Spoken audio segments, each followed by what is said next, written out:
than regular mortal humans. I was declared to have been somebody who had gone clear in a past life, which would have been my last life. Even though supposedly the tech wasn't there for somebody to go clear. Well, you can go clear. Well, no, Dianetics was written in 1950. And he was talking about the state of clear in Dianetics. It was not until they wanted that I personally believe that, it's just that there's always something being re-released because it never was quite correctly done or understood. And all the people who went clear last lifetime, even though they may have been on OT8s, were pulled back in because in New Era Dianetics, which was a later way of going clear, there was a different criteria. There were different criteria for what was a clear and getting rid of an engram, which is a whole thing. And so you had to go in and get all the postulates off.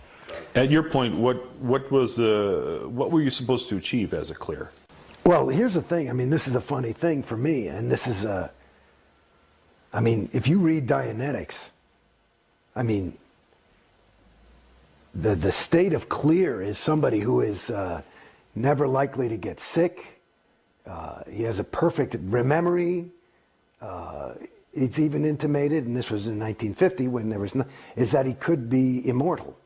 He may never die. It's pretty funny.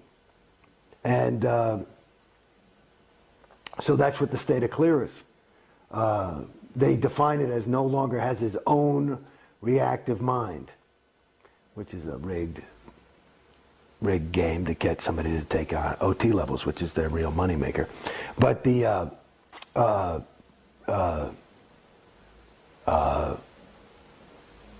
what? Oh, so I don't know. So clear. So, but like I said, there's a guy on the internet apparently who's saying, I'll give you $1 million if you can demonstrate OT. I'll give $1 million to anybody who can demonstrate clear. There's no fucking clear. There's no clear. There's no clear. I mean, just looking in Dianetics, there's no clear. Clear is basically, I mean, what are you kidding me? Clear. So I was like, if I get this, that's what I was going for. It's too good to be true. And that's basically it. And that goes back to that feeling of loss, is because, you know what it is? I'm sorry to say. See, and I'm actually realizing something for myself right now, because this is cathartic in a way for me, but it's the same feeling. That loss is the feeling that I got. Like, I'm no stupid guy. I grew up in New York City, and I mean, I never got mugged. I mean, I know, and I've been through some serious bad neighborhoods.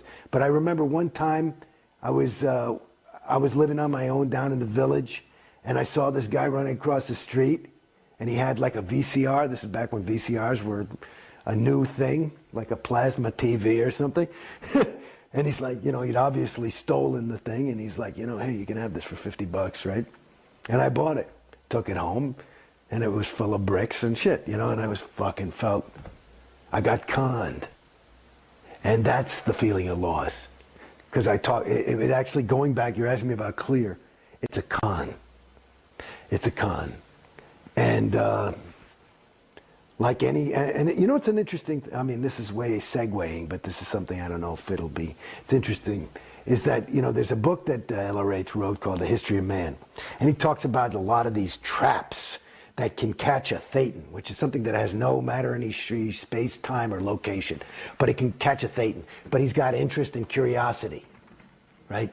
And so there's these things called theta traps, and so and the best theta traps are ones that the thetan runs on autopilot. Like if I'm trying to enslave somebody, the last thing I want to do is have to worry about fucking, keeping the key and the lock and the best traps, you get a guy to just keep himself in jail, right?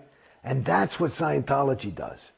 You just keep yourself in jail, and that that's it. It's a perfect theta trap, because you believe it, and you are investing your time and your money, and so it's you can't be a fool. That's too much to confront,